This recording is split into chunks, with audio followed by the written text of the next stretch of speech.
Ladies and gentlemen, welcome back to Tailosive Tech Live on YouTube. So, the monitor freaking got delayed again. This is basically, in case you were wondering, like one of the very few Apple products this year I was genuinely interested in buying.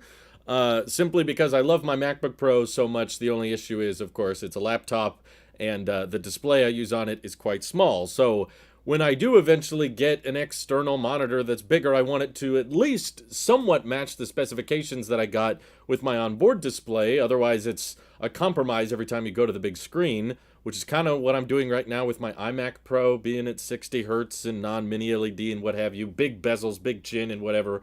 So that's kind of my dream display, is for Apple to make one specifically so that with that monitor, just like when I tried out the studio display, I can get the additional ports, I can get some built-in speakers that sound really nice, and I can power my MacBook and do video and data all through one single port. I love that concept, I love that idea, and I enjoyed that aspect of the studio display. There's just the panel itself that was such a compromise. So that's why I struggle to find gaming monitors out there that would exactly do what I want, but I really do appreciate and notice the high refresh rate on my MacBook and on my iPhone. So I was hoping that when Apple eventually does another Pro display, or whatever they end up calling it, it would at least match the display specs of our MacBooks, just be bigger. But Ross Young, who was recently on the Mac Rumors show, was talking about this, saying that I guess mass producing this panel has ended up being far more complicated for Apple than they originally thought, and it may take a bit longer to get this out, which, here's the thing that concerns me about that. For one, that means there's a decent chance that Apple might announce and maybe unveil the new Mac Pro, which is pretty much confirmed to come out at some point this year, right? I don't think it would be in September because that's iPhone season, and Mac Pro is going to steal the show of whatever event it's a part of. Everybody's going to want to talk about it because it's been hyped up since essentially the summer 2020 event, Dub in 2020. When they announced Apple Silicon, everyone was like, oh, imagine what the Mac Pro is going to get. And then it was like, oh, well, I guess that's coming next year. And then it's coming this year. Maybe we'll see it at Dub. We didn't. Then maybe we'll see it later in the year, because Apple even referenced it right after they announced the Mac Studio. They were like, well, this one's coming later. But you would have thought whenever that Mac Pro was ready would have been the perfect time to launch the new display, right? Because the Mac Pro is going to have the fastest performance, the newer ports, and it will need a monitor. And Apple's not going to demo some crappy third-party monitor with the Mac Pro. They're going to want a really cool Pro tool, and I just think it would be kind of weird for them to unveil it with the 2019 Pro Display XDR. It's been the same monitor since pre-pandemic, with the first cheese grater Mac Pro, and while yes, it has good dynamic range, it's still not technically mini LED. It doesn't have as many dimming zones as the MacBook Pros do. And now the MacBook Pros have high refresh rate, so Apple has clearly opened the floodgates on that one, saying that, well, now if you have a Pro device, it has to have Pro Motion. That's why we have Pro Motion on the iPads and the iPhones and now the Mac. So if you're going to do a Mac Pro, you would think that that monitor would have to justify that cost. Yeah, starting at around $3,500, like Guy Hirasawa says. Soon says my dream display is shaped like a huge umbrella and is worn like a hat. That makes total sense. I completely understand what you mean. Loner Boy, sup? Welcome to the stream, guys. And I apologize if I'm sweaty during this live stream. I have a fan, but I don't like what the fan does for the audio, so I'm going to turn it off when I'm live, at least for these kinds of live streams. Iharasawa says 5K, 210 pixels per inch, 120 hertz screen goodness. I do think this will be just the absolute beautiful picture frame to look at if Ross Young ends up being correct. He's doubled down once again, saying yes, he expects the new monitor they're working on, the new external mini LED panel, will be 120 hertz.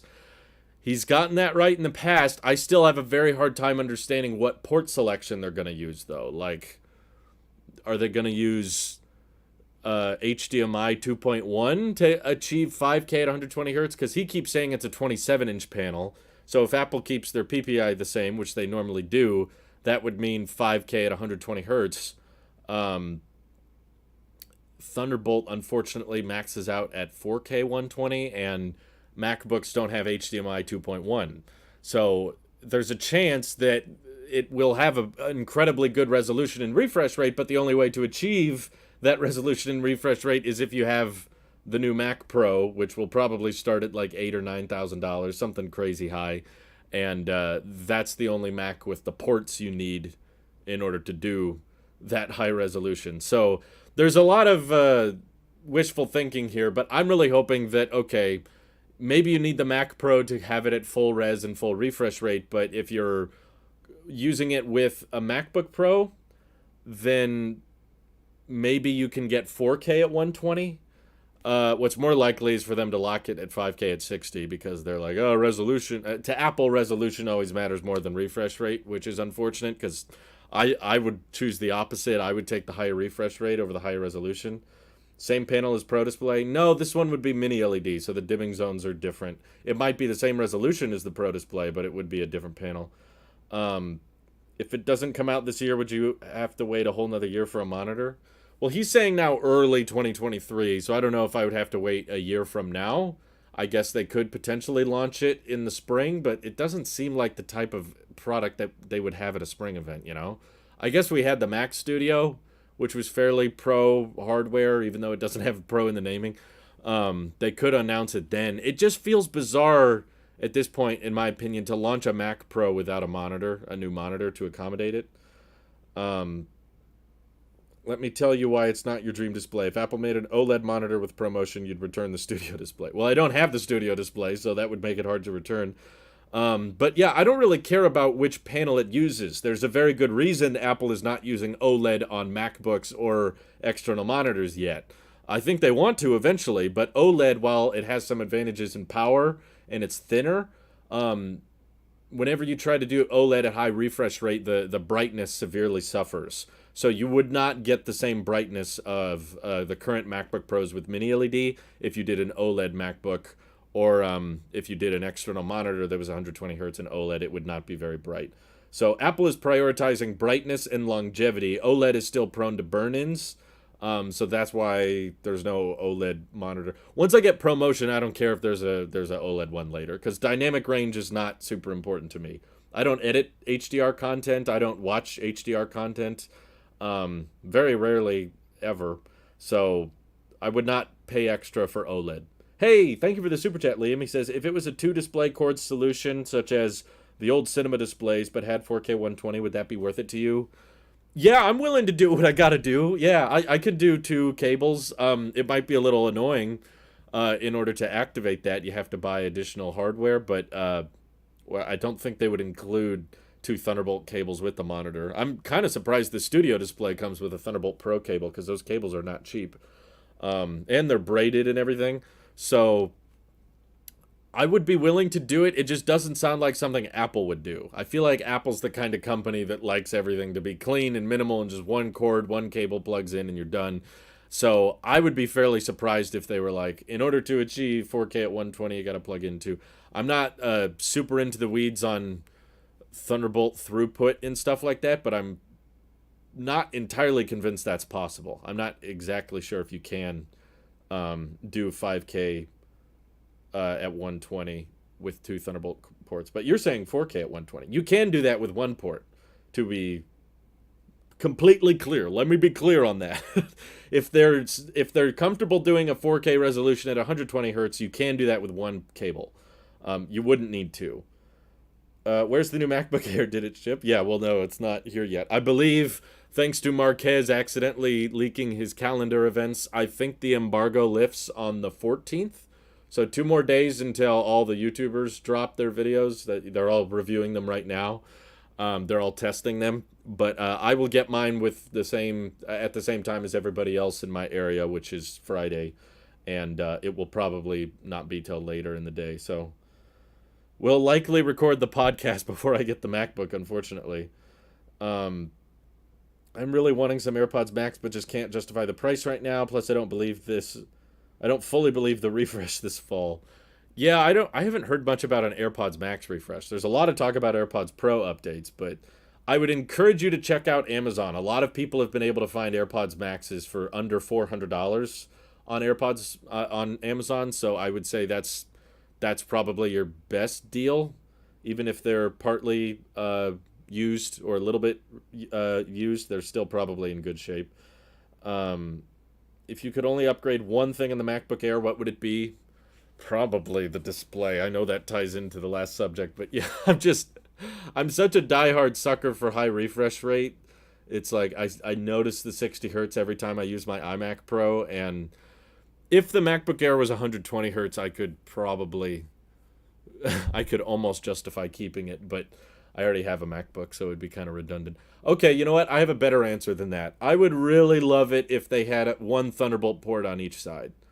Um, Instead of two on one side. So you can plug in USB-C and Thunderbolt on either side of the MacBook. That's really convenient. I like that on my current MacBook. But thank you for the super chat, Connor. He says they should increase the screen size of the Air. They just did. Maybe it wasn't to your liking, but yeah, they went from 13.3 inches to now 13.6. So the cheaper M2 MacBook Air has a bigger display than the more expensive M2 MacBook Pro, which is pretty funny. Yeah, Tech God says, Gurman says AirPods Max will get some new colors this fall, but that's about it. I have a feeling that AirPods Max are going to turn into the original HomePod type of launch, where it was really expensive and it was lacking some pretty obvious things, and then Apple just never got around to fixing it or trying to make it better, so they just kind of slowly kill it off. Because AirPods Max are not new. They've been around for almost 2 years. And there's no sign of an update in sight. There's no like rumor or leaks talking about next generation AirPods Max. Like you said, all that we've heard of is maybe some new colors. That's it, which is concerning to me because there's very obvious things wrong with AirPods Max that I wish they would address. But yeah, I don't know what size, Connor, you were hoping the MacBook Air would get to, but it's a start. It's in the right direction. I think they will provide. There has been a lot of talk. I think Ross Young even reported on it, and Gurman has as well, that Apple is working on a larger size MacBook Air, but they won't launch it until next year. But it's rumored to be 15 inches. What I'm a little bit confused about with that launch, though, is that I don't know when they're planning on launching it. Maybe in the summertime, maybe later in the year. But whenever they launch it, like, will that still have the M2 chip? Or maybe they give it, non-binned M2, but you can spec it to M2 Pro?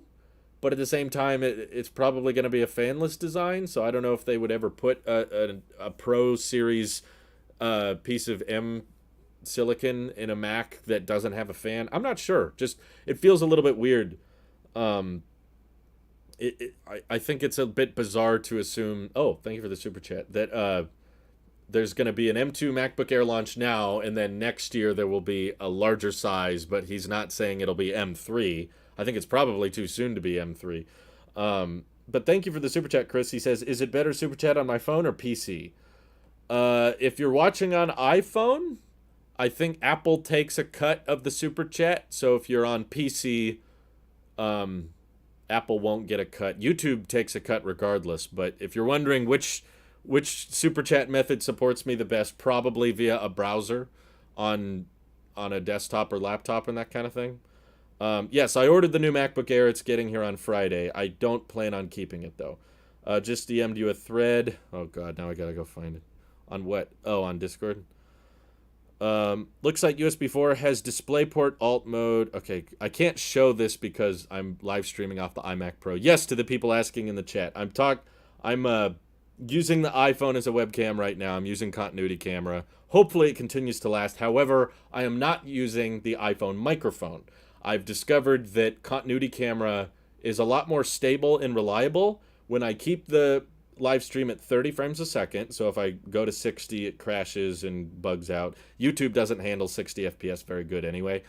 And also I don't use the onboard mic. If I use the onboard microphone, it starts to bug out and crash, and then the mic gets all glitchy. So I'm using my Zoom mic that I use for my videos, but I am using the iPhone webcam.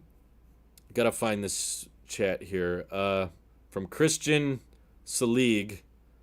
This was a while ago. This was back in March. Hold on. Let me address the super chat from Connor real quick. I downloaded iOS 16 public beta. It was cropping objects out of photos, but can't put the crop into another photo. Are you able to do that? Put the crop. I think you mean the subject. I don't know if the official term for that is crop. Yeah, you can like select the subject in iOS 16 and lift them out. But if you want to put them into another photo, that takes a third-party app. Yeah, you can't do that in the Photos app because Photos is mostly for looking at pictures, tweaking maybe the color correction and stuff. It's not for really doing multiple layers. That's where you would want to use an app like, I hate the name, but it's called GoDaddy Studio. That's what I make all my video thumbnails with. It's a free app. There's probably other apps out there that let you do that, but yeah, there's apps that basically like you can lift the subject out of the picture, then activate multitasking, go over to your photo editing app, and then drop the subject in there. Do you think the new AirPods Pro will have lossless support? So there was a development about this. Let me get the headline up so I don't misremember. But there was like a new Bluetooth codec, I believe, that was recently finalized that people are saying this new Bluetooth codec will likely be on AirPods Pro 2. But it's not technically lossless, just so we're clear. I think maybe the leak community and the rumor community, I'm guilty of this as well. I kind of fell into it, thought that there must be like Apple trying to do a lossless version of AirPods. I don't think they've figured that out yet, or maybe it's not possible, or it's not feasible. It's not practical to be like, maybe you could do super high bandwidth lossless if you connected the AirPods via Wi-Fi, because a HomePod can play lossless over Wi-Fi, not Bluetooth. So maybe if they built in like a Wi-Fi connectivity or it used the ultra wideband connectivity that a lot of newer iPhones have, you could maybe do lossless wireless, but it would use up so much battery, and it's possible that the tweeters and the hardware that the AirPods were rocking were not capable of making a huge difference between the two. So it would basically just drain your battery life a lot, and you wouldn't be able to hear much of a difference. Let's see. What's your opinion on the SSD issue with the new M2 MacBook Pro? So believe it or not, I did a whole video addressing it.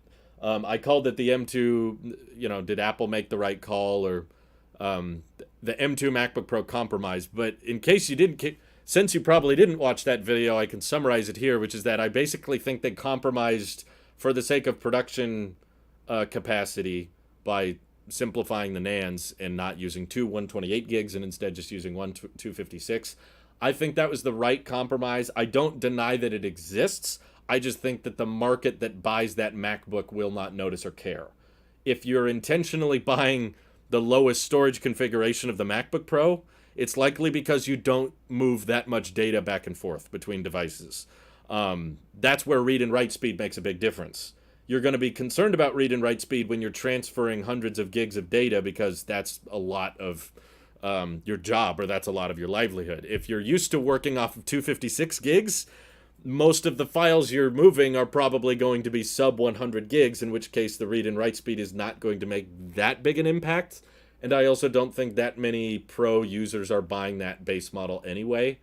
So it's a compromise, but I think it was a justifiable one. I don't think it was... I mean, it's easy for us to sit back and just say, yeah, they just shouldn't do that. But we don't know the ins and outs of their supply chain shortages. And I think a lot of people were giving it up to it's a profitability thing. They just did this to make money.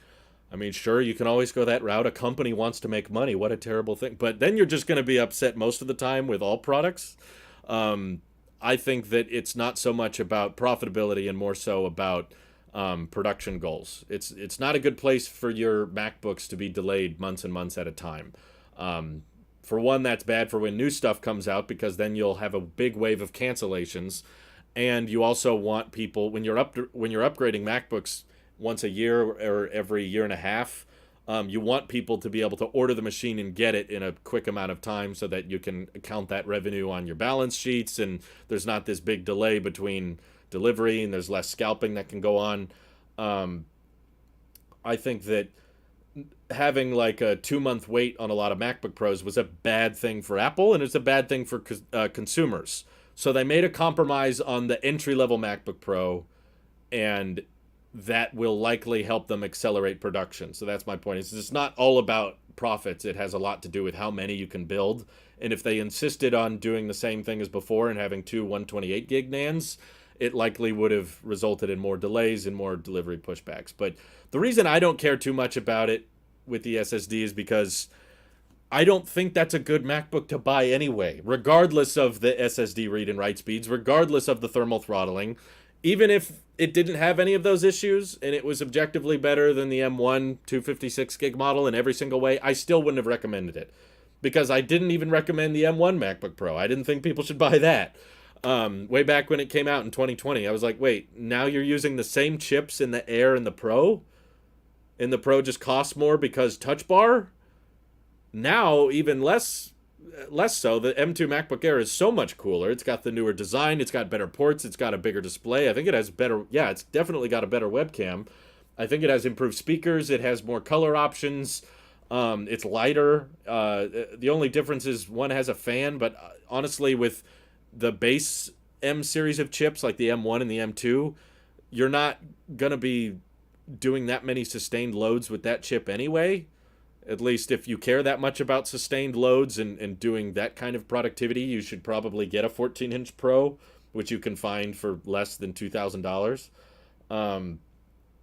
So yeah, I'm just like, I don't recommend the 13-inch MacBook Pro before or now. So I definitely don't recommend it with the read and write speed issues. If that's a concern to you, I guess don't buy it. But if you're asking me for advice, even if that SSD was not a thing, I would not have recommended it. Let's see. Do you think the new Oh, sorry, I just answered that earlier. Sorry, I couldn't find the article about the new Bluetooth codec. Well, hold on. AirPods Pro. I just want to grab that. Okay, it was from 9 to 5 Mac. It's the LC3 codec. Let's say our members overcame the many challenges placed on. Okay, what's this code? It will be able to transmit at much lower bit rates without dropping the audio quality we currently see with Bluetooth standards. So basically, Bluetooth is of course an open standard, but they're using this new codec called, well, it's referred to as Bluetooth 5.2, and the LC3 codec they said would improve efficiency, stability, audio calls. I don't know what it has to do with audio calls. Maybe something with microphone performance. But it should allow Apple to make their headphones more efficient. I don't know necessarily the audio quality gets better, but maybe the battery life could improve, which would be a good thing. So that's one step on the right direction. Let's see. M2 MacBook Pro issue is like antenna gate, storage gate. As in not as big a deal as people made it out to be. Yeah, I agree. Would you rather have the 16 gigs of RAM or 512 gig SSD upgrade for the Air then? I guess it depends on what you're doing. For my line of work, I think you're more likely to appreciate the higher storage.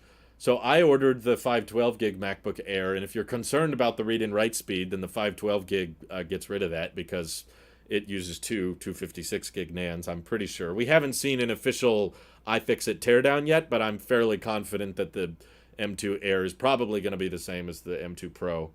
Oh, Skylar, how did you mention me in the chat? I don't know.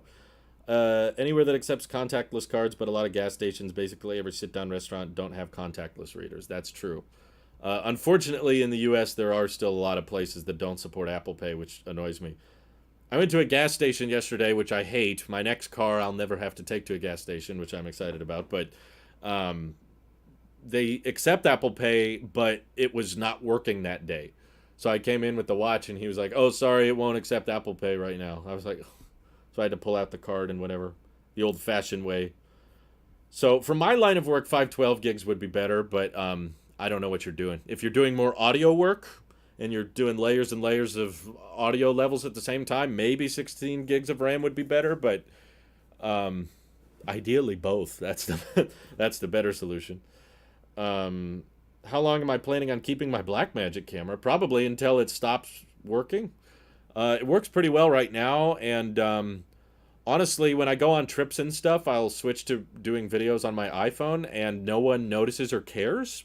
So if my Blackmagic breaks or stops working, I'll probably just try to do more stuff off my phone. To be honest, I think that certain channels really are able to, win people's views and win people's attention by their by their video quality and their production value and their sliders and their camera work and all that. And I just have accepted I'm probably not that guy. I'm not the channel that has the top-notch video quality and the best looking videos in the business. I think that most people watch me because of hopefully what I have to say, which is like my ideas or my speculation or hopefully some of my comedy, and that's why people watch. But I don't think any of that matters when it comes to what camera I'm using. At the end of the day, can you see me? Can you hear me? As long as it's not distractingly bad. If you record everything off of an iPod Nano 7th gen, it might be a little noticeable and people are like, oh, what the heck is this video quality? But as long as it's decent enough to not draw attention to the video quality, then I think it's a fine camera. Let's see. Flipping Lou from Unbox Therapy is Applegate's. Has it been proven that the 512 gig models don't have the same issues as the 256? I think so, because we know why the 256 gig is slower. It's because on the old MacBooks it used to be two 128 gig drives, and now it is one 256 gig. So there's less channels. There's less places for the electrons to move back and forth between. That's not how it works, but whatever. So for the sake of manufacturing efficiency, the 512 gig has two 256 gigs and the 256 gig just has one. So once you go to the 512 gig model, you have the same number of channels as before. So yeah, we're pretty dang sure. Let's see. Third-party electric chargers are a trip too. Have to sign up for apps for everything. I hope Tesla has third-party charging up and running by the time I get an EV.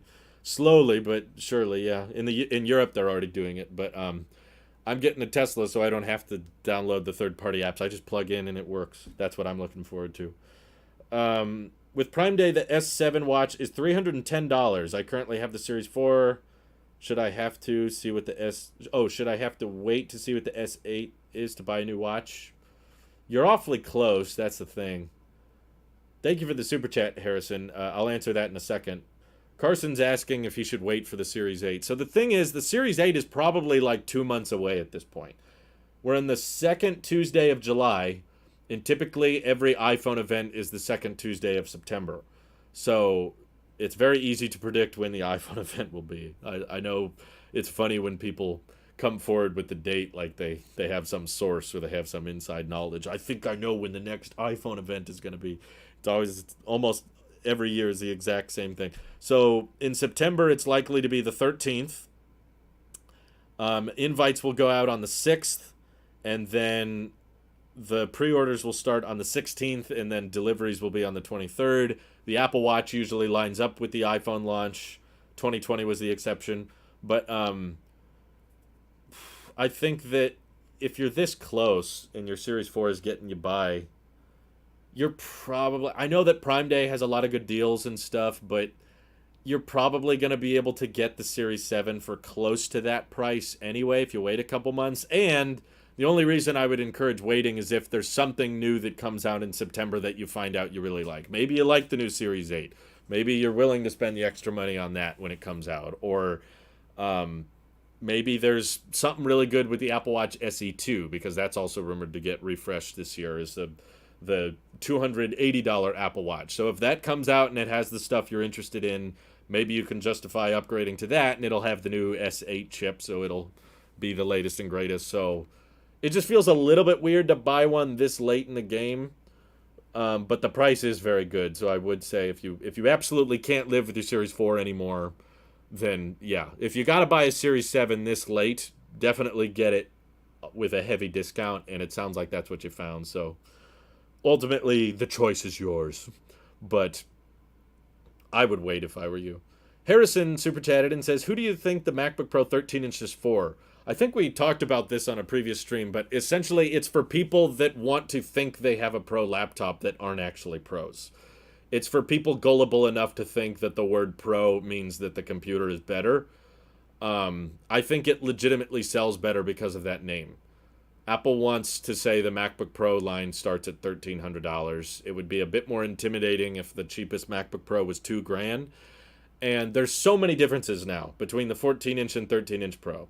Like, there's so many. Like, one has the new chassis design, one has more ports, one has 120 hertz, one has mini LED, one has totally different silicon, one has a different cooling architecture, one has a touch bar, one doesn't, one has a better webcam than the other. I don't know why they're considered in the same product line. It's just treated like a different screen size. Well, we have the 16-inch, 14-inch, and 13. It's like that 13-inch is so drastically different from the other two.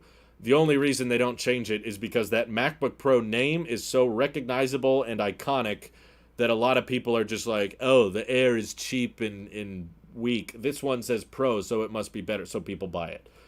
And they're on a budget, so they can't. They want that Pro naming, but they can't afford the 14-inch MacBook Pro. So I think they make it because people buy it, but that doesn't make it a good product, you know. And that doesn't mean I'll recommend it.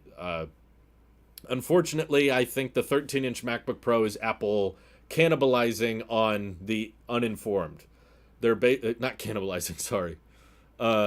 Capitalizing. That's the word. They're they're figuring out how to make money off of people that don't really know what they're buying.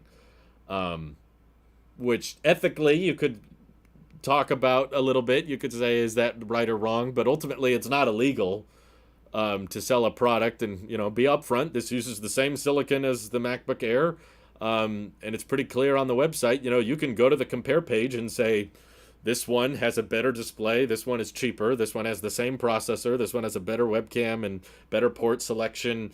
You can compare the two, so there's not any, like, false advertising going on, but I think that Apple knows there's a lot of people in the market for a laptop that are not looking at the tech specs, that are not looking at the compare page. They just walk in and say, I want a laptop. Oh, that one says Pro, so it must be better, so they buy the Pro. It's a little deceptive, but it works, and that's business. You know, that's pretty common, unfortunately. You know, whenever you see billboards for fast food chains, they always show this picture-perfect, beautiful cheeseburger with these golden fries. And another rant here. Okay, Drew's going off on a tangent here for a minute.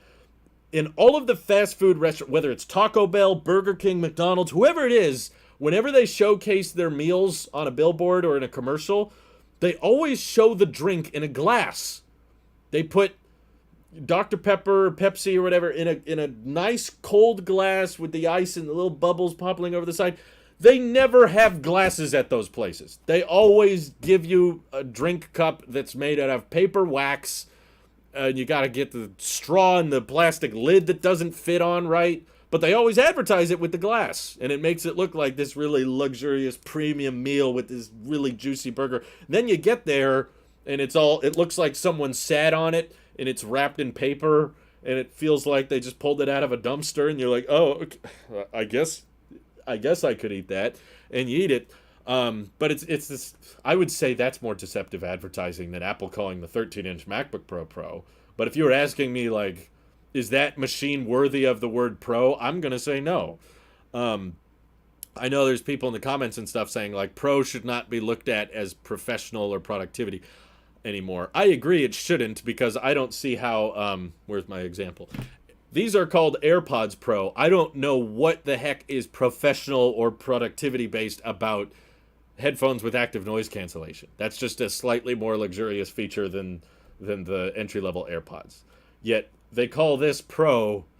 So now I think more and more people are opening their eyes to the idea that Pro means profitable. Profit. This product is more profitable. Or it just means it costs more. All that Pro stands for now is a higher priced version of something. Like Apple Watch Pro is probably going to be a thing in a couple months. That does not mean the Apple Watch is more for productivity. Same thing with the iPhone. You know, they're using the Pro terminology on iPhones, and that seems to work out pretty great. So they're going to bring it to the watch. But what about the iPhone Pros makes them more Pro? Is like, well, it has a better camera and a higher refresh rate display. It's like, does that make it a professional piece of equipment? Does that make it better at productivity? 120 hertz on the iPhone really provides no, like, you know, functional advantage. It's pretty much just an aesthetic thing. It stands for profit, yeah. Is it possible to use an old 27-inch iMac as your primary screen for an M1 Mac Mini? Look up. It depends on the year. If it's a newer generation iMac, no. But if you look up if your iMac has target display mode, I believe it can be used as an external monitor. But generally, no, you can't use any of the 5K ones. The 5K iMacs use a special display driver that's soldered into the logic board that you can't access through the ports on the iMacs. So I have an iMac Pro and it has a lot of Thunderbolt ports on it, and it's 5K at 60 hertz, but I can't turn it into target display mode. That's what you're thinking of. It's an old display option that older iMacs had before they went to 5K that they could boot into, and then you could turn them into external monitors, but most people don't have those.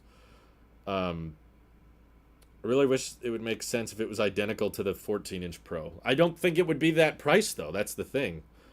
If it was identical to the 14-inch Pro, then it would be $2,000. It wouldn't be justifiable.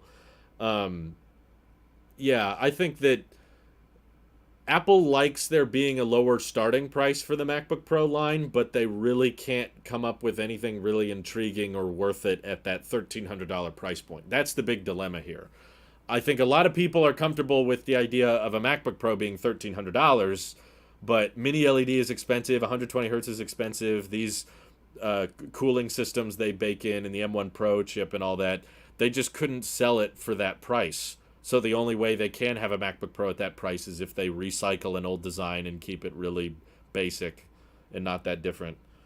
Can target display mode come back if they let it work at 4K or lower? No, it's like a fundamental way that the display was built. The ports are designed to access the SSDs and stuff. The ports aren't designed to take over the monitor. It's just the way they engineered them. Let's see. Just Josh has a video about how the M1 Max is too power hungry for the MacBook Pro 14-inch and recommends the base M1 Pro. Yeah, I don't think M1 Max and M1 Pro are honestly that different. I think a lot of people forget that they're the same CPU. You have the same number of CPU cores on both, depending on if you get a binned one or not, obviously. But I was looking at Certified Refurbished the other day, and I tweeted this out, and it got a lot of attention for some reason, but Apple has started selling certified refurbished 14-inch MacBook Pros. And I think that if you start speccing out either a M2 MacBook Pro, first of all, stop it. Don't buy the M2 MacBook Pro. I don't care what config you get. Or the M2 MacBook Air. If you start getting close to the $1,800 mark, stop.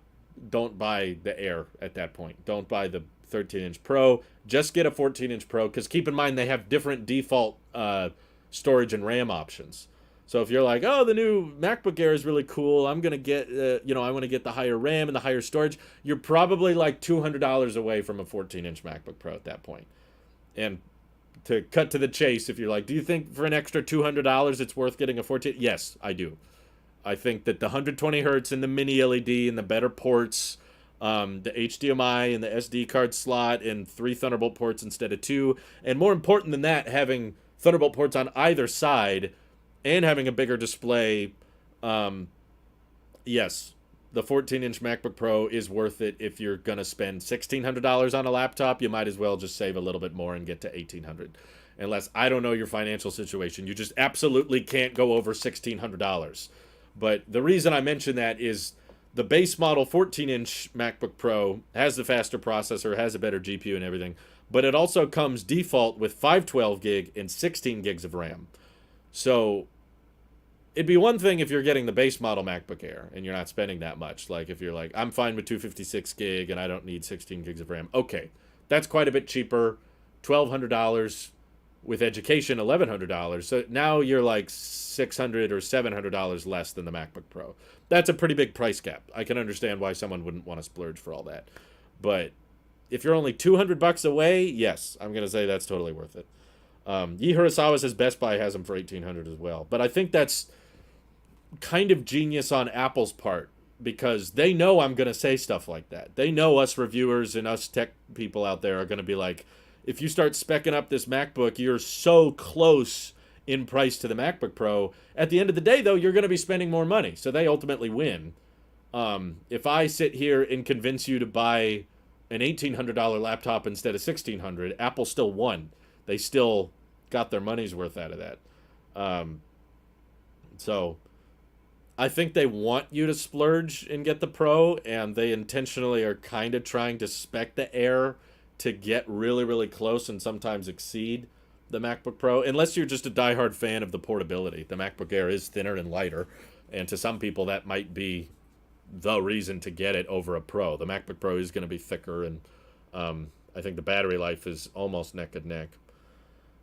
Harrison, thank you for the super chat. He says, I saw an Apple Store employee try to sell an uninformed woman a 13-inch MacBook Pro, and all she needed was an M1 Air. I got ticked off and stepped in, saved her $300. Well, good for you, Harrison.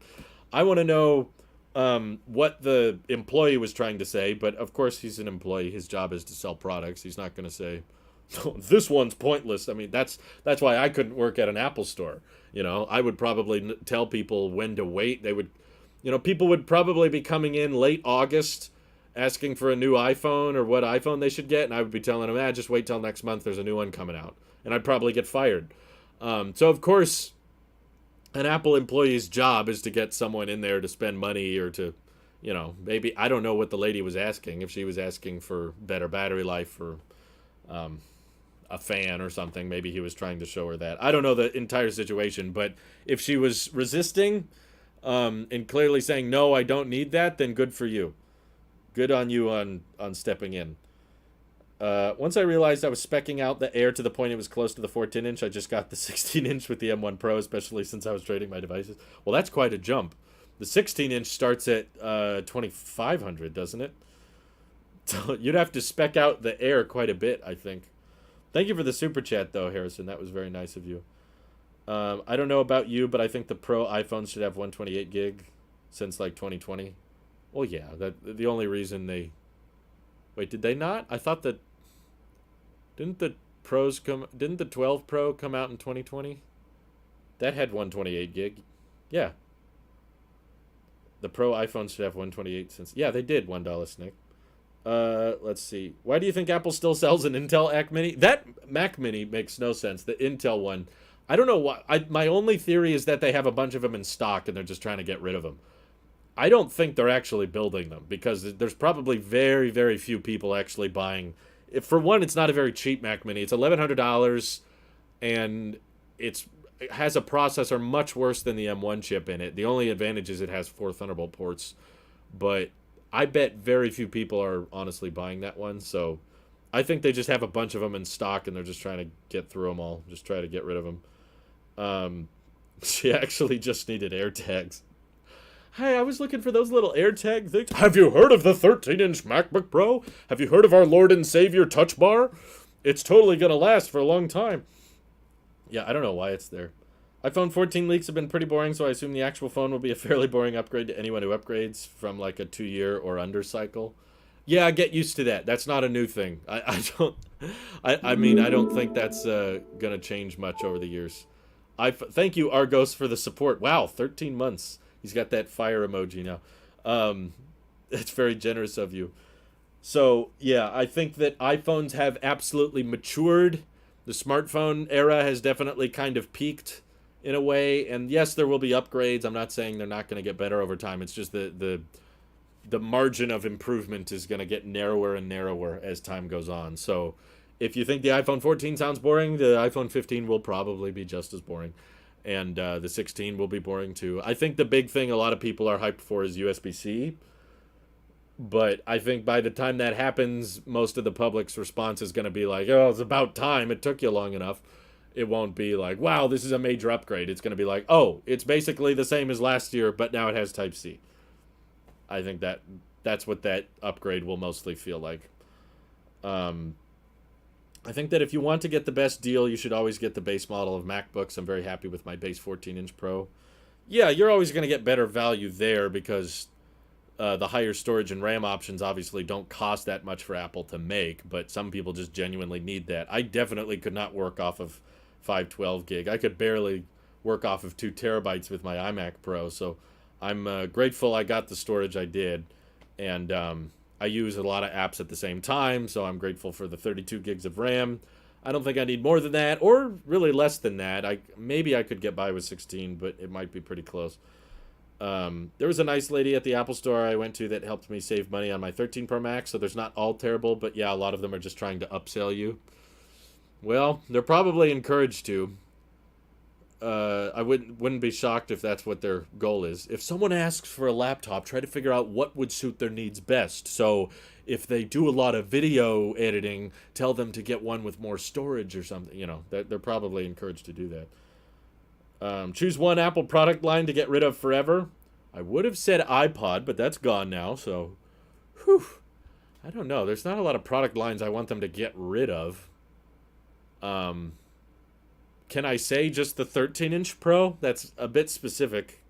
I don't think that needs to exist. I think the lineup would be fine with the MacBook Air being what it is, and then the Pro being what it is. But it's a good question. I'm trying to think of... I want Apple to do more stuff. I want there to be more product lines. Can I say a service? Can I say Apple News Plus? Could they just kill off Apple News? The free version is fine. Just don't do the paid option. Yeah, I can't think of a product line that I would say shouldn't exist. Because everything I can think of, I'm like, no, I want them to do better. Like, I don't want them to kill off AirPods Max. I want them to improve and make better AirPods Max, because I think they could make a really good pair of over-ear headphones. And I don't want them to kill off the Apple TV. I want them to adopt the Apple TV and make it cheaper and make it more mobile so that it's easier to just plug into the back. So a whole product line, I don't have a good answer for that. If I had to pick one, probably Apple TV, but that's not very confident. Maybe the HomePod. I guess you could. I mean, I want them to continue making HomePods and make better HomePods. But if I had to choose one, I don't use Apple Music, so I guess I would say HomePod, and Siri's not that smart anyway. So I don't know. Smart speakers kind of overrated. Chris Norton super chatted. Thank you. He says, "Was there a podcast last week?" So no, we mentioned there wouldn't be on the last tech podcast. We had limited people available, and we also thought that episode 200 should have more people on it. It was basically, if we did episode 200, it was gonna just be me and Mike was kind of limited on time for work anyway, and I had stuff to do that day, so we were like, let's not rush episode 200 to be like this last minute thing where Nick is very busy, so I wasn't even sure if Nick was going to be available, but Randy was busy too, so we were like, we got just me and Mike on the tech show. I mean, that's fine, but it's a special occasion, so we didn't want everybody to miss it. Anyway, there should be a podcast this Saturday though. Let's see. Of course, my base model recommendation does not apply. If you really earn money with your MacBook, then you should just aim for the spec you need to get the work done. Yeah, I think most people knew that. That's understandable. The best value though is obviously going to be the cheapest one. Hope AirPods Pro 2 can play audio from multiple devices at once. Feels like the next step after automatic switching. I would love that, Brian. Absolutely. And thank you for the super chat, Ben. That's why I do all my Apple shopping online. No one tries to upscale you when you order online. That's a good point. I just don't live particularly close to an Apple store, so I have very little reason. But you all are in the tech community. You don't get upselled. You know exactly what you're buying. But thank you for the donation, Ben. That was nice. What I want with multiple devices connecting at the same time is just when I put my headphones in, I just hear all audio from all of the devices that I'm signed in with on my Apple ID, except maybe not an Apple TV, but like all of my nearby devices just come through that now. Like I put in my headphones, and now if I do something on my iPhone, I hear it through the headphones. If I do something on the laptop, I hear it through the headphones. Just like everything connects at once automatically. So it's just like, okay, the authorized user has his headphones on. Let all the sound come through those now. That's how I think it should work instead of this stupid automatic switching thing, which never works for me. I just turn that off. So I have automatic switching off on all my devices. So yeah, Connor says, I don't need an Apple Store employee to upsell me. I upsell myself. There you go. we're all pretty gullible for this stuff. I'm impressed with the Apple phone on your stream. Yeah, I am too. I think for a webcam, this is a pretty good solution. The switching is a little bit flaky for me sometimes. For me, like every time it got it wrong. Like every time I wanted my headphones to connect to the phone, it would connect to the laptop, and I wanted them to connect to the laptop, they'd connect to the phone. So I was like, this is stupid. So I just turned them all off. Um, let's see. iPhone 13 Pro was peak iPhone. Well, it's the latest one, so that's easy to say. But yeah, I'm pretty sure I know what's going to happen, generally speaking, for the next couple years of iPhone upgrades, and it's not particularly exciting, which is why I'm comfortable not upgrading this year. But essentially, the 14 Pro and the 14 Pro Max are going to have the eye hole. Everything's going to be Lightning this year, and then the 14 and 14 Max will be $929. Probably it'll still have.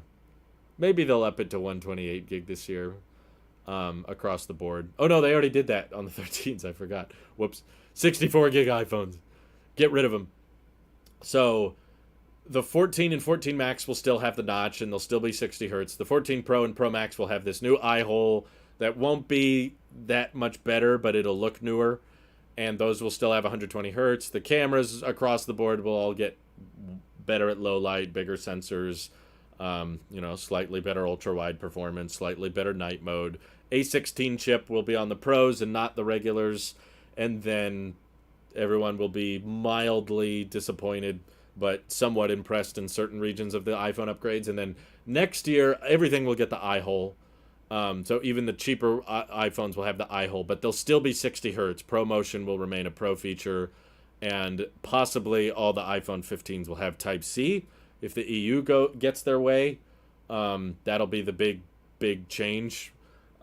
Is that all the new iPhones will be on USB-C? Maybe the Pro iPhones will get Thunderbolt, and the non-Pros will just have regular USB-C that's at like USB 3.0 speeds.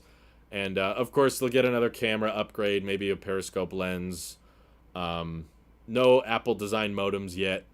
And new color options, of course. Camera bumps will continue to grow and get worse.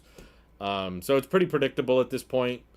So that's why I'm spending more time on Macs and watches and that kind of thing. Let's see. It would probably have to be limited to 2 at once, but even that would be really useful. It would also cut down on automatic switching getting annoying from inconvenient switching. It's mostly useful for me, but then media would autoplay on my iPad, and it's like, oh, you don't want to listen to this podcast anymore. Yeah, I could see it getting worse. Maybe they restrict it to 2 devices at a time, but I feel like that covers most. Most people are using, their iPhone and their Mac, or their iPhone and their iPad. No one's using their iPads anymore, right? Everyone's thrown theirs out like I have. Google 7 phone copied Apple's notch with their camera layout. I noticed that, but that's fine. I'm okay with companies copying the good of each other. I don't know if the eye hole is a good thing, but I want Apple to copy the Pixel 6 and Pixel 7 camera bump. I think that's the most genius way to, you got to have good cameras and good hardware, but you don't want it to wobble. I think that visor camera bump is awesome, and I hope the iPhones get it. They probably won't. There's no sources or leaks saying they will, but I think it would be great. I don't care about the iPhone is iconic and always puts the cameras there. I don't care. Just make it as practical as you can. I'm excited for the Apple design modems to launch. Hope they could scale it up and down to fit all their products from Mac to AirPods. Well, they bought out Intel's modem business, and Intel was not particularly good at making modems.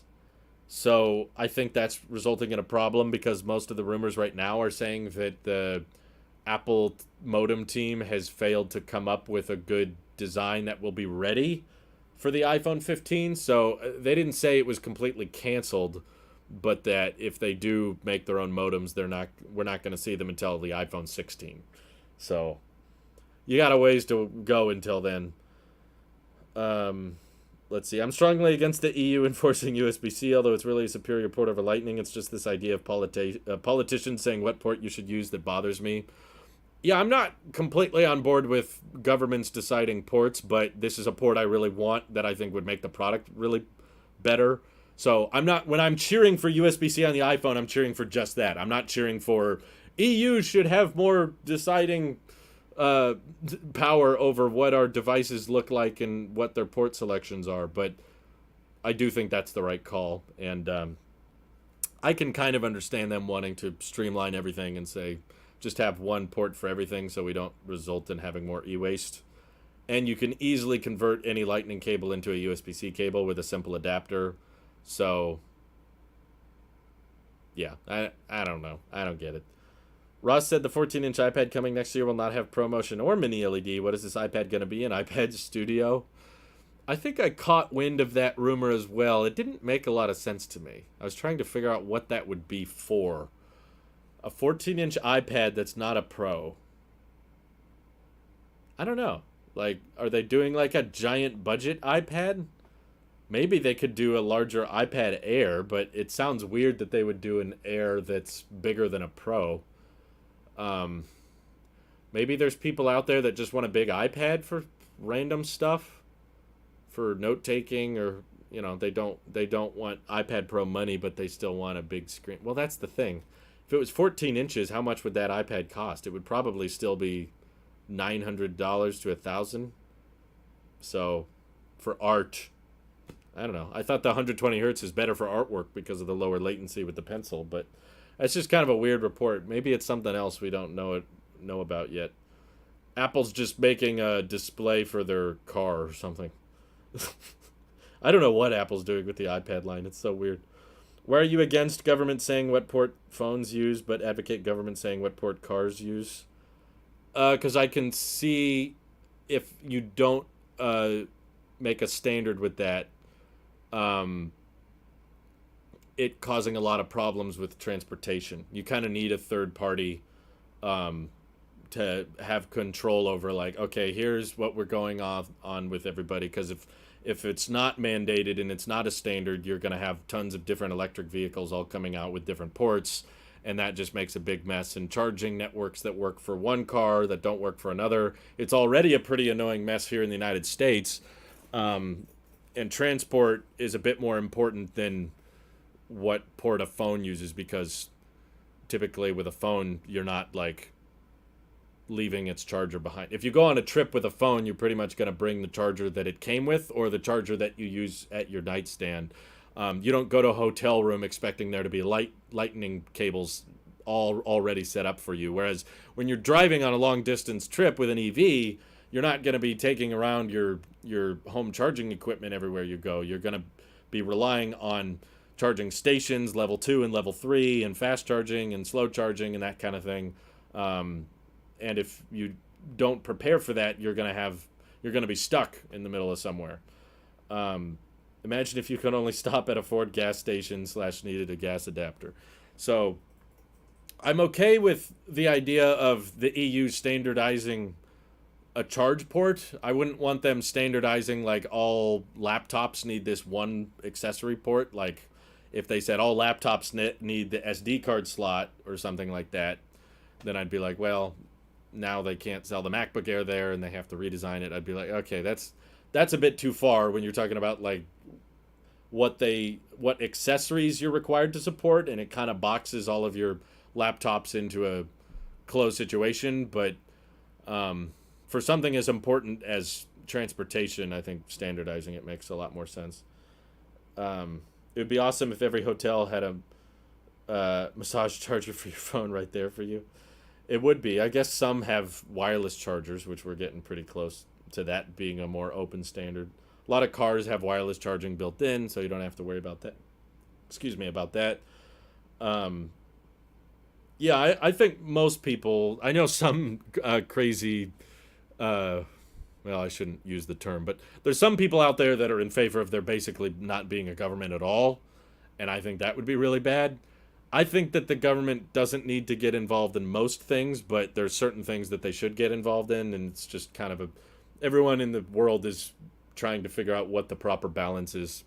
Like, should we have a lot of government? I don't think very many people are in favor of total government control, but some think there should be more control than others, and that's basically what politics are.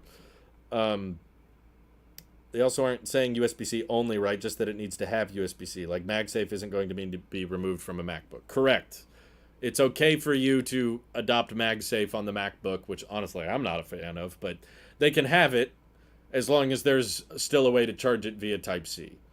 So I understand that aspect of it. If I may ask, which dream monitor are you wanting to get? So there's been lots of talk from Ross Young, who's a supply chain analyst with a proven track record, saying that Apple is working on a new Pro display.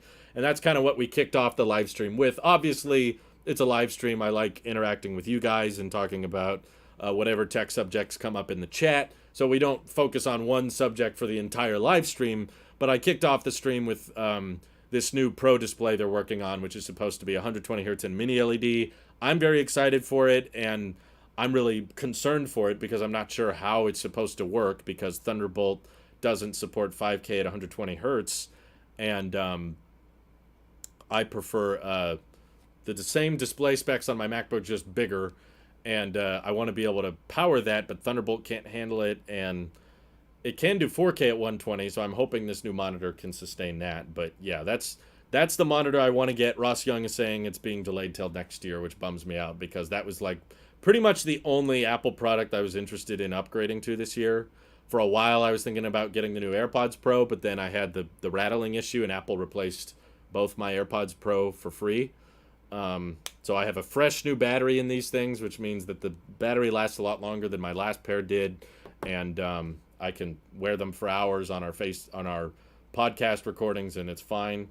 And that's kind of deterred me away from AirPods Pro 2. I guess the only thing that might make me interested in AirPods Pro 2 is if the battery is much, much better, because I know those will last longer. But if the battery is not that much better, then I will just keep using these. Why do you hate on the M2 MacBook Pro when it's just as powerful as the base M1 Pro and it's cheaper? I don't think it's, for one, it's definitely not just as powerful. For two, it has substantially worse ports. For three, the webcam is crap compared to the MacBook Air, which costs less money.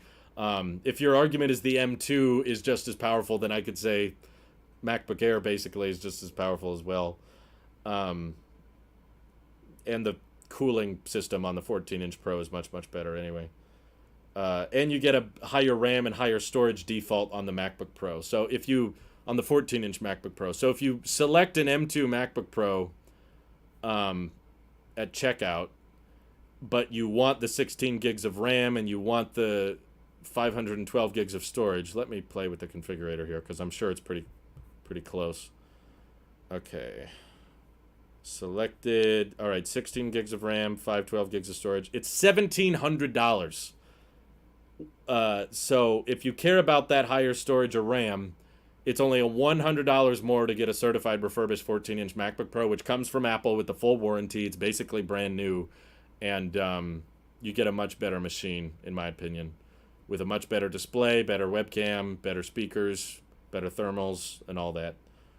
So I didn't like the M1 MacBook Pro, honestly. If that's your budget, if you rather save money, get an Air. If you care about more performance, get the 14-inch Pro. I don't think that 13-inch Pro needs to be there. It shouldn't be bought, but I get why it exists. Apple made it because people buy it. That's why. And the decoy effect, like Marquez talks about. The existence of the 13-inch MacBook Pro makes the MacBook Air look better, and it makes the 14-inch MacBook Pro seem like a better deal. When you start speccing out the M2 MacBook Pro, you're like, oh, wait, this is so close, I might as well just go all the way. If the Pro Display XDR2 has been delayed till next year, my wallet crying has also been delayed till then, so yay. I guess there's the bright side. We got more time to save up. But, Ross Young said that because this monitor is rumored to be smaller, he doesn't expect it to be the same price as the Pro Display currently. So he doesn't think it'll be a $5,000 monitor, but I don't think you should expect it to be that close to the Studio Display. I'm going to guess somewhere in the ballpark of $3,000, maybe more. It might be like 35 or 4. 4,000's a nice round number. I could see them hitting that. Apple should make a $2,000 monitor with a freestand that tilts and has height adjustment. They basically did. It's called the Studio Display.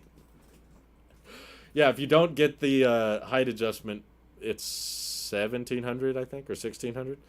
And if you get the height adjustable monitor, it's $2,000. But it doesn't tilt, I guess. You miss out on the on the tilt. That's the one thing. I did hear YouTube's rolling out picture-in-picture for all US users and premium users. I've been on the beta. You just go to this one website if you have YouTube Premium and say, like, turn on picture-in-picture. So I've had it for over a year now, but I'm glad to see that it's rolling out for everybody. That's cool. What if they make it scaling? 60 hertz if you use one cable so it works fine with everything, or use two cables for 120 hertz. Since it's a Mac Pro accessory, using two cables isn't a big deal. I feel like it's not just a Mac Pro accessory, though. I could see them easily advertising it. Like the Pro Display XDR, they advertise with the Mac Mini. And even the iPad Pro, they showcased the iPad Pro can work with the Pro Display XDR. I don't know who the heck is doing that. I think the best solution, well, I wouldn't be against them doing two cables. I feel like Apple's the kind of company that wouldn't want to show that because that implies that the Thunderbolt port has limits. And they would rather just show like this clean setup with one cable plugged in and that's it. I haven't seen them do anything like the two cable monitor in a long time. But I think the best solution would be just one cable, but if you're on a MacBook Pro or if you're on a Mac Mini or whatever, it's 4K at 120. And to get the full 5K at 120, you just got to buy a Mac Pro. I could live with that. I'd be like, fine, I'll live with 4K. That works for me. The studio display with the height adjustable stand also tilts. I couldn't get mine to tilt. I'm pretty sure it didn't rotate. Did it not? I had the height adjustable stand. I'm pretty sure the Pro Display is the only one that like can rotate all the way. Maybe minor tilt is a different thing, but I didn't notice. Let me double check. Learn more. I can't remember. I remember trying to see if I could rotate it and it didn't do it. Oh, tilt and height adjustable. Oh, do you just mean this way? Sorry, I thought you meant like rotate. I guess that's a whole different thing. Yeah, it comes with tilt by default, even on the free option. Yeah, $1,600 has tilt. I forgot there's this orientation. The monitor goes that way. I thought he meant that way. But yeah, even iMacs have tilt. I think it'll be announced alongside the Mac Pro, just like the Studio display goes with the Mac Studio. Yeah, it would just be weird if it wasn't ready yet, is all I'm saying. Like, they're saying this monitor, Ross Young is saying this monitor is getting delayed till next year, but we're pretty dang sure that the new Mac Pro is getting unveiled at the end of this year. Why would anyone want a monitor with a stand that isn't versatile? Maybe because they don't care. They just put the monitor there and then they use it. I'd rather limit refresh rate and keep full res, but one will definitely have to give. It would be great if it was an option, right? Like if you go into display settings, you know, if you go into external monitor settings and system preferences right now, you can choose, right? There's an option. Yeah, there's an option. You can say there's a refresh rate toggle and you can click on it and you can choose ProMotion or 60 hertz. And maybe in this scenario, there's not a resolution section, but in this scenario, if you selected ProMotion, the monitor would be 4K. And then if you selected 60 hertz, then the monitor would be 5K if you're doing Thunderbolt. That's what I would like to see. So, just a nice compromise like that. An iPad Pro with a studio display would be amazing if the iPad ran macOS. I agree. I think that would be the best way to justify an iPad costing that much. So I've been wanting to get an external monitor for my laptop, but there just hasn't really been a great...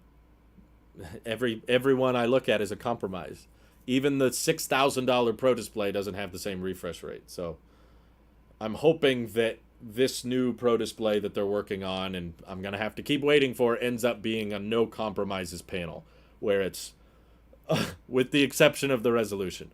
I'm fine if it's 4K at 120 hertz, as long as the size is there and the refresh rate and the dynamic range is there. That would be awesome. That the option would be wonderful, but I try not to go into Apple products expecting a choice. That's a good idea, Ryan. You should not expect options. Apple's not great on that. What laptop did I have before your M1 Max MacBook Pro? Basically nothing. I mean, I used my iPad Pro as a laptop for a long time for just general media consumption, but before that I was using an iMac Pro for everything, and I still have it. I'm live streaming off the iMac Pro right now because it's running Ventura, the beta, because I have continuity camera on right now. Once Ventura is out for the public, I'll put it on my MacBook Pro, and then I won't have to live stream with the iMac. But for now, I'm being cautious. I don't think most people at the 27-inch screen size could tell the difference between 5K and 4K.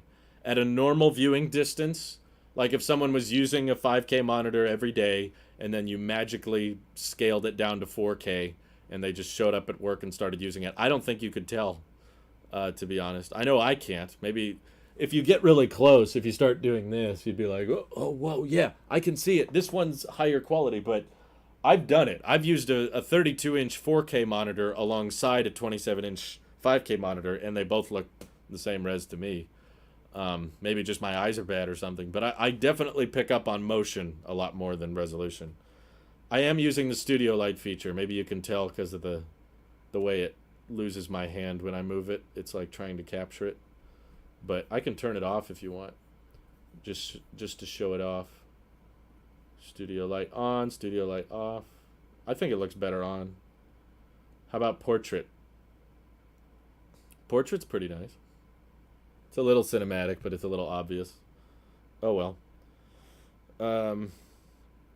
To buy it, famous Steve Jobs quote in response to how many options he wants. To buy it or don't. That absolutely sounds like Steve. If Mac Pro is delayed till next year so it can be unveiled at the same time as the new display, they can use the Lunar New Year for why they're not late on the 2-year silicon transition. I feel like they word it though at previous events that that's for another day. I guess they didn't say later this year. Tim just said that they're going to end the Intel transition at the end of 2022. They said that's when we'll be done with the Apple Silicon transition. So I feel like they kind of have to launch the Mac Pro later. Maybe at the very least they'll unveil it. Maybe they'll unveil the new monitor at the end of the year, but it won't ship until the spring or something. They'll say later in the spring this monitor will be available.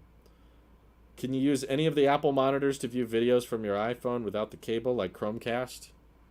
I don't think they have AirPlay, no. But if you buy an Apple monitor, you probably have a Mac. And if you have a Mac, you can AirPlay to that. So once your monitor is hooked up to a MacBook or to a Mac Mini or whatever, you can just cast it like that. But no, it doesn't have AirPlay directly. What do you think is a good return on selling used Apple products? For example, 50% of purchase price? It depends on what product it is and how old it is. If it's an iPhone and it's a year old, I don't think 50% is very good. But if it's like a MacBook, 50% after a year or 2 years, not terrible. So yeah, just there's not enough context. If you were selling your iMac Pro that you paid $6,000 for 5 years later, I wouldn't expect you to get 50% of that back. I would probably be lucky to get 20% back. Oh, thanks, Jay. Appreciate the kind words. That's very nice of you. As long as you guys keep watching, I'll keep making stuff. That's my deal. They need, at these price levels, there shouldn't be trade-offs. They need to figure it out. Yeah, I'm just wondering how they can advertise the new MacBooks working with the new monitor, because 5K or 6K at 120 hertz is a lot of data, and 2 cables is going to be kind of clunky. So I'm not sure if they would do that. Turning on 1440p didn't look too bad, so maybe 5K to 4K won't be that bad. I don't. Issue is for me, a lower res that isn't native looks worse. 1080p native looks fine, but turning on 1080p on my 4K monitor looks dreadful. Yeah, I know what you're saying. I just don't think the difference is that big. But 4K and 5K is a difference of like 15% pixel optimization or that kind of thing. Now I want to turn on center stage. Continuity camera is so nice when it works, and I figured out a way to make it work reliably, so I'm just going to keep streaming. Honestly, if my Blackmagic dies, I think I'll just do all my videos off my iPhone. That would just be kind of a fun thing to say. Be like, all my videos are shot on iPhone. And it would showcase how good the camera quality is for iPhones anyway. Like, I'd probably just put the camera here or put it where my Blackmagic would be and record it at the full 4K at 60 or whatever. And then do some color correction and then use my Zoom mic and call it a day. I bet most people wouldn't notice or care. They'd be like, yeah, it looks great. It looks fine. It'd probably look a little bit worse than my Blackmagic does. I know that this looks pretty good, but once you do a side-by-side, it becomes pretty obvious which is the iPhone video and which is not. So, you can't win them all. But as far as a capable camera that can airdrop, that saves a lot of time. I can just, when I'm done recording, I can just wirelessly send it to the Mac and then start editing it. I do it on my trips. We're going to be taking another trip next week, so get used to this background because this is pretty much the last week I'm going to have it for a while. And then we're not going on vacation, but we're going away from home for a few weeks. So I'll be still making content, but not in the same place or probably in the same way. Let's see. Someone DM'd me something here. Can 5K at 120? Christian here is saying USB 4 has DisplayPort alt mode, which allows for up to 80 gigabits per second by using lanes all in one direction, which is up to 10K at 120 hertz. So it should be possible. By using all lanes for video, not sure how that would impact USB hub charging functionality. Looks like there's combo mode. So maybe 3 to 4 lanes for video, 1 left for USB hub functionality. Could still do 8K at 120 hertz. Oh my god. Apple needs to simply make an 8K 120 hertz Apple monitor, make it inexpensive, add mini LED for good measure, and then the resolution snobs and frame rate snobs can all come together in friendship. Yeah, I doubt it because, someone has responded to this tweet already. They're saying if you consume all the lanes for video, there would be nothing left for the USB hub or the speakers or the webcam. So maybe this monitor doesn't have any of those because it is a Pro Display. The current Pro Display XDR doesn't have a webcam. It doesn't have speakers. It doesn't have... No, it does have additional USB-C ports. So I guess if you were using Thunderbolt 4, those additional ports would just become useless. Maybe a compromise I'm willing to make if there's no other way to do it. But, yeah, I'm glad to hear that it may be theoretically possible. But I've heard people say that DisplayPort alt mode is not a thing on all Thunderbolt ports. So hopefully it's possible. Harrison super chatted again. Thank you very much. He says, wish Apple Monitor could connect to iPhone. Just discovered Apple Fitness Plus doesn't work on Mac. Super annoyed I can't use Fitness Plus on big screen. Yeah, that is a bit bizarre to me. I mean, I don't use Fitness Plus, but I don't know why. You can AirPlay to your Mac, as long as it's running the latest version. So start the video on the iPhone and then AirPlay it to the Mac. But yeah, if you want Fitness Plus on the bigger screen Apple TV, cheaper than a Mac, I guess you could do it that way. But that is kind of weird. Going off what you just read, could they combine 2 display streams at the same like they did for 5K originally? 2 display streams. From what I've read, I don't know if that addresses that concept. If you can stitch 2 ports together. See, this was one of the replies. One of the replies to that tweet from Ride says, that's USB-C DP alt mode with DisplayPort 2.0, which no consumer product uses yet. 8K 120 hertz with compression. DisplayPort 1.4, which is common, can only do 4K at 120, but I don't believe 5K at 120. Christian replied saying, it's possible, though even if unused currently, Apple is typically one of the first companies to leverage Thunderbolt at its full capabilities. So it seems like it's open for discussion. Like, there's people kind of relying and hoping for the Thunderbolt ports on the MacBook to have added capability that aren't there yet.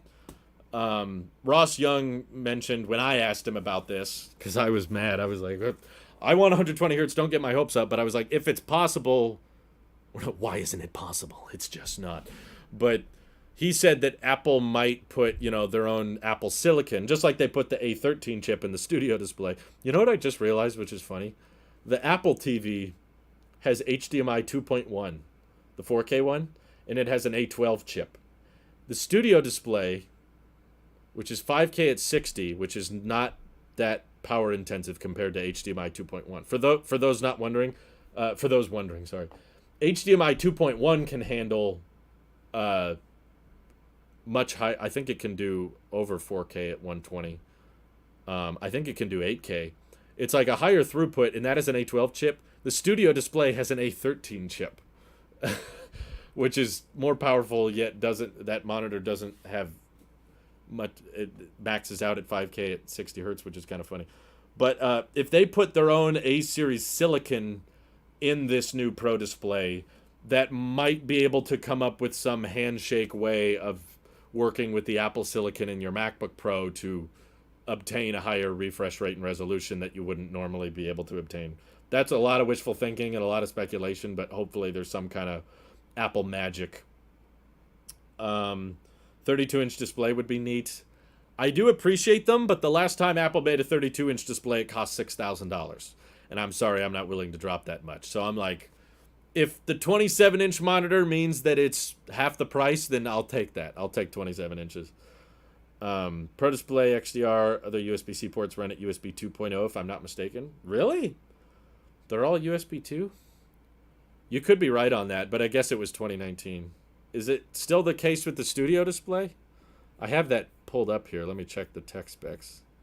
Does it even mention the through port of the other ports? It says 3 downstream USB-C ports up to 10 gigabits per second. So yeah, on the Studio display, those are at least USB 3.0, maybe more, maybe 3.1 or 3.2. I don't have the numbers on the top of my head. Let me check the Pro display. It feels like for such an expensive product, it shouldn't be 2.0 speeds. They don't. Do they list what the other ports do? Yeah, there's the one Thunderbolt 3 port, and then it says USB-C ports. But you're right. Here they are. 3 USB 2 ports for charging and syncing. Yeah, so that's basically just for like charging your phone or charging a Mac or something like that. That's fascinating. I didn't even know that until now. The Studio display has faster ports than the Pro display. I guess it's newer, so that's to be expected, but it's just so much cheaper. It's kind of a surprise. Apple needs to make an Apple TV with a soundbar. I want them to make a whole dedicated TV because I'm running into issues with my Roku TV, and I'm pretty sure it's the Roku itself. For a while, I thought it was something to do with T-Mobile, because as soon as I switched to the T-Mobile home internet, we started getting slower loading times and apps that just won't even open on our Roku. And then we'll come back later and then they open. So I was like, maybe the streaming service is down or maybe something's wrong with Discovery Plus or whatever. And then I go on my phone and launch the service and it starts working immediately. So I'm like, okay, either something's wrong with the Roku or maybe just the companies don't optimize their apps for the Roku very well and it's very laggy. So I don't like having external TV boxes or dongles hanging out the HDMI ports. I prefer it when it's just one single TV on the wall and that's it. Just one power cable. That's how I like it, but the Roku is getting to the point of like several services are just straight up not working, which is starting to get very, very annoying. I can only AirPlay so much. Sometimes the AirPlay doesn't even work on the TV. So I'm like, maybe the Rokus are just not meant to last that long. Do you think it's possible that the new Air will thermal throttle? Thermal throttle is kind of a weird thing. It's just depends on what you're doing. I'm sure if you clock the CPU as high as you can, it will probably prevent you from accessing its full potential. And there's no fan in it, so yeah, probably. But the market that the MacBook Air is serving probably isn't going to max out the capability of the M2. Like the purpose of those entry-level chips is to be efficient. It's not really to prioritize extreme performance. If you care that much about If you're asking about thermal throttling, you probably shouldn't be buying the MacBook Air. If you're the type of person to care about that sort of thing, you should probably just be buying a 14-inch or 16-inch MacBook Pro. Let's see. I'm still disappointed by how few of Apple's iPhone, iPad apps have Mac versions, like Fitness, Apple Store, Tips, Translate. I guess people are just more inclined to use a browser on Mac, but yeah, I get you. I'm more upset by there's no fitness app on the iPad, or there is a fitness app, but all it does is Fitness Plus stuff. It doesn't actually show you anything useful. Let's see. My Sonos speakers have disconnected several times with the T-Mobile internet. Okay, so maybe that's it. I don't know. I was curious if the Apple TV would fix those problems because it's on sale and stuff, and there may or may not be an Apple TV on the way. So we'll find out if that fixes the T-Mobile issues. But I just thought it was weird that it's like my laptop will be on the T-Mobile Wi-Fi, my phone will be on the T-Mobile Wi-Fi, and I can pull up Discovery and Paramount Plus, and they work instantly. There's no buffering or whatever. They work fine. But as soon as I try to open up those streaming apps on the TV, it freezes, it lags, it doesn't work, and the app just crashes. So I was kind of like, I wonder if it's the Roku itself. Robin Brooks says, we finally gave up on the Roku built into our TCL TVs a few months ago. Bit the bullet and got Apple TVs instead. And hurt, but they work 1,000 times better now. Okay, well, I hope that's the situation I have. Because it's really starting to get annoying because my wife was like wanting to watch a certain show that was on Discovery. And we're not paying for it. A friend of ours just gave us the password. And we're like, sure, we'll take it. Guilty as charged. We're big fans of 90 Day Fiancé. It's trash. It's a terrible show. Don't watch it. But we watch it religiously. And a lot of the time we're like, hey, let's watch it. Let's pull it up. And just the app will not load. It just crashes every time. And it freezes. Even if I go to the home screen and open it again, it's still frozen. And there's not really an easy way to close the apps and open them again and that kind of thing. So, it got annoying. And there's more shows she wanted to watch, but the app just doesn't work. And Paramount freezes sometimes too. So hopefully the Apple TV addresses that. But, oh yeah, good question. So I used to connect my HomePods to my Apple TV, but every time I turned the Apple TV, this was years ago. This was back in like 2018. So it's very possible it's changed now. Back then, I could go into AirPlay settings on the Apple TV and connect it to the HomePod, and boom, I had a pretty good sound system. But every time I turned off the Apple TV, it would disconnect, and if I turned the Apple TV back on again, it wasn't connected. So I had to go into settings every single time I turned on the TV and connected to the HomePods. I don't know if they've fixed that and made it so that you can just automatically keep it connected at all times. I hope that's the case, because then I could actually find a use for my HomePod. That's not true. Actually, right now I'm using my HomePod to mount my phone on. My phone is on a tripod, and the tripod is sitting on top of the HomePod, and that seems to be a good height. So if I convert my HomePod into a speaker for my TV setup, then I'm going to have to find a different phone stand for my continuity camera. I do hope we get a budget-friendly Apple TV as well. That would be great. I just did a video on the Apple Watch Pro, but Melissa's asking what I think about it. I think it makes sense. I don't think Apple's getting much sales with the Apple Watch Edition because it's basically the exact same watch, just with nicer materials. And they're figuring out, okay, people aren't paying a premium for nicer materials. So they're going to do a Pro Apple Watch that will basically replace the Edition line. And the Pro Apple Watch will actually have features that are better than the entry-level Apple Watch. That Pro version will have a bigger display, maybe a better battery life, a flatter design, a more new design, or maybe a different health sensor or that kind of thing, with nicer materials. So Apple's trying to find a way to justify people spending $900 to $1,000 on the Apple Watch, and they figured out that the Edition doesn't cut it. You can't just make a watch out of titanium and expect people to drop $1,000 on it. You gotta incentivize them with features. And I think that's what they're going to try. And it might work. They had a lot of success with the 13-inch MacBook Pro, even though that was a piece of crap. That Pro term helped. iPhone Pros have done very well. So now they want to bring it to the watch. And I think a lot of people will probably do it. I just hope it doesn't have 120 hertz, because then I'm going to want it. And I intentionally got the stainless steel Series 7 because I was planning on owning this for a while. I thought this would be the last big design upgrade for many years to come.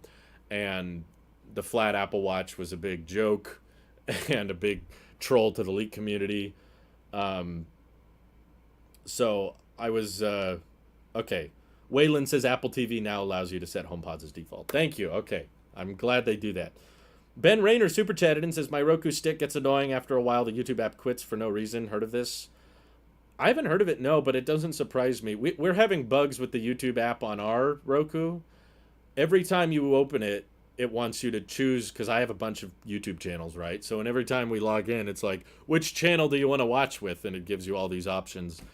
For one, the YouTube app on both Roku and the Apple TV, so terribly made.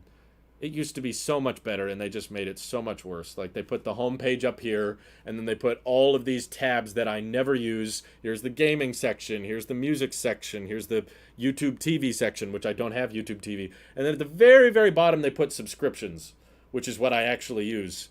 So every time I want to check subscriptions, I have to go through all those menus. And every time we launch the app, it's asking me which channel I want to use, and we always click the same exact channel, but it wants me to ask every time. I don't know if it's the same thing on the Apple TV, but all I know is that the Apple TV is better at multitasking. I don't think the Roku even really does multitasking, or it barely does it. So when you want to switch an app, you basically have to close and reopen, whereas on the TV you can double tap and just swipe to a different app. I haven't heard of that issue though, Ben. Let's see. I think that the Apple TV is better than Roku. Oh yeah, I don't doubt that it's better. It's just costs way more. It costs like 8 times the price. I was using mine once and I was only watching YouTube and it said that it was overheating. It wasn't even playing anything with high resolution. Really? I've never had it overheating. That's a weird one. I'm excited for Apple Watch Pro because they can do what they've done with the iPad lineup, have more features and slowly bring them down into the standard Series X and SE models. I think that, I mean, it's good that you're excited for it. I'm happy that you're happy, but I still see it as a bit of a loss because it means that basically all of the new exciting features are going to be on a $900 plus watch. And very few people, I think, are actually going to splurge on that. I think Mark Gurman is right, and it's going to end up being a very pricey watch. And some people can justify it, but most people probably won't. And every year now, it's not going to be like, oh, cool, what new feature did they come up with for the $400 or $500 watch? It's just going to be like, oh, they'll probably just hand me down the $900 watch to the $400 watch. So it's just going to be like, oh, they made the Pro feature a little cheaper this year. That's kind of what it is with iPhones. And I don't think it's particularly exciting for the entry-level models. It's like, oh yeah, they gave it that. They gave it what we already had on the Pro option. But they kind of have no other direction to go, so there's not really a choice. MacBook Profit, that's right. That's right. Mike has my old pair of HomePods and has been thinking about making the jump to Apple TV.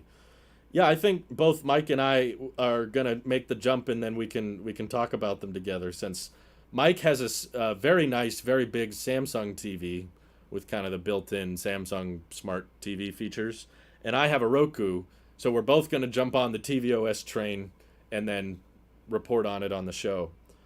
When do you think the Mac Pro will get Apple Silicon? Probably at a October or November event this year. I don't think they'll do it in November. I think the T-Mobile device doesn't support 2.4 gigahertz. No, it does. That's the problem with my Sonos, but the Apple TV works on 5 gigahertz. No, it does. I have the T-Mobile gateway, and you can separate the networks.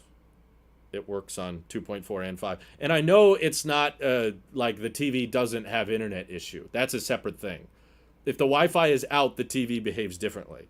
Because I will be using Paramount, and I'll be using Discovery Plus, and it's loading and loading and taking forever to load. And I'm on the Wi-Fi right on my phone, so I know the Wi-Fi is not out.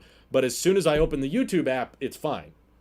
So we'll be like, oh, Discovery's not working. So we close that on the Roku and then open YouTube, and it loads right away. So I know it's not that the TV is lacking internet. It's a problem with individual streaming apps.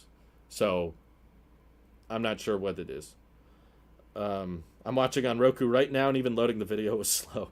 See, I'm sorry to be on this hate train with the Roku because it worked really well for us for years. You know, I bought that TV that's in the living room right now. We bought it in 2018 before we were married. So, and it was in the summertime, yeah. So that TV just turned 4 years old, which I don't think is that old. And, you know, it still gets the latest updates. So I know I checked it today. I put it in to check for software updates, and it says your Roku is up to date. I don't know if they discontinued it, and maybe it's not getting new updates or something. I don't know, but I feel like it shouldn't be that hard to just play content off of Paramount or Discovery. So either Roku is slowing down a lot, and the processor that they built into that thing is not very good, and it's showing its age, or Paramount and Discovery are just not optimizing their apps very well with the times. Maybe there's a different video codec that they're putting on their apps, and sometimes I can get it to work. I found this weird workaround feature where if I open up Discovery and start playing the show on the phone, and then open Discovery on the TV and go to continued watching and hit play, 5 times out of 10 it will work, and then it can play the content. So it's just like getting the content going. It's capable of doing it, but not to sound all tinfoil hat, but is it possible that Discovery doesn't get their traffic prioritized over T-Mobile's network? I doubt it personally, just because again, I don't have this issue on any other device. If I play Discovery on the laptop, it works perfect. It loads instantly. The quality is good. There's no lag. There's no buffer. If I do this on my phone, it works fine. It's just the TV, which happens to be the device we want to watch our content on because it's the biggest screen in the house. So yeah, I'm partly convinced it's the Roku itself. Maybe they're just not designed to last that long, and 4 years is too much for it. But I never liked. We sold our old Apple TV years ago because I didn't really care for the remote, and we had to keep using the built-in Roku remote anyway because the old Apple TV wasn't very good at changing the volume, and the trackpad was confusing for people. So I love the new remote. I'm a big fan of the updated aluminum one. So I'm excited to try that again. But what I figured out when I got the new Apple TV 4K back when I reviewed it last year was that I could customize. I don't know if you could do this with the old Siri remote. Maybe I just never got around to it, but I found a way to turn the Siri remote into the only remote. That's a requirement I have for my TV setup now. Is like it's a pet peeve of mine. Happens all the time when I go to other people's houses, but I hate when people have like 2 or 3 or 5 remotes on their, coffee table next to the couch. And you're like, oh, this one's for the volume, and this one's for the TV, and this one's for changing inputs. I hate that. So I was like, not going to do that. It has to be just one remote. That's my required setup. So I did figure it out. I don't remember all the steps I did, but when I got the Siri remote last year with the A12 Apple TV and everything, it has an infrared thing where you can train it. You're like, take your old remote and hold down the side arrow and then hold down this one, and you can teach the TV we have to learn a new remote, and it learned the current Siri remote design. Then I got it to the point where we could put the Roku remote in a drawer and just forget about it, and then the only remote is the Apple one, and that one turns it on. It controls the volume. I can even change HDMI inputs from that when you're not in tvOS, which is pretty cool. So I was like, that's requirement. So I know that's possible, and I just don't remember ever being able to figure that out on the old Siri remote. But I didn't like that design anyway. I got used to the trackpads, but no one else did, and I didn't like the glass on it. It was overly expensive for what it was. I liked the big chonk aluminum one. The old Siri remote was so easy to lose, especially when you were watching a movie late at night and it was dark. You can't see it. It's still thin and it slips between the couch cushions and stuff. Can you make the Siri remote change TV inputs, like if you want to switch to a console or something? Maybe my memory's wrong, but I thought you can. I thought that... Or no, it depends on your TV. That's what it was. You have to have a TV that's capable of learning new remotes, because you go into the... Uh-oh. Did we lag out there for a second? If you go into the settings on our smart TV, there's a place where you can add a remote, and then in that setting it says, with your new remote, now hold down the up key. So you hold down the up, and then hold down the left and the right, and now click your volume rocker. And you click those buttons, and the TV records the signal, the infrared signal, because it's not via Bluetooth. And once it learns those, even power, then the Siri remote can actually control all of the HDMI inputs and stuff. You can now control Roku's on your iPhone in Control Center, where you would control an Apple TV. It meets how Apple input. Yeah, we had a Roku remote go bad on us, so we got a extra Roku remote from a friend of ours. We're not using the actual remote that came with our TV because it stopped working and the buttons. Some of the buttons worked, but the volume buttons didn't, which was pretty crucial. There's no Siri remote that supports input switching. I don't think it. I thought it did. I thought I remembered doing it. It just depends on the TV. That makes an Apple TV quite a bit more appealing. Yeah, just it depends on which TV you have. If you don't have a smart TV, it probably won't work. You need a TV that can read a new remote, I'm pretty sure. Love Apple TV because of my HomeKit doorbell, and I check on my kid's nursery camera right from the TV. See, that I would like to... I don't have a very big house, so I don't need a security camera on my TV. I can typically just look outside, but that would be cool if... I'm getting some new security cameras later this year, and I want to know if... I don't think they're HomeKit supported, but it'd be nice if they did.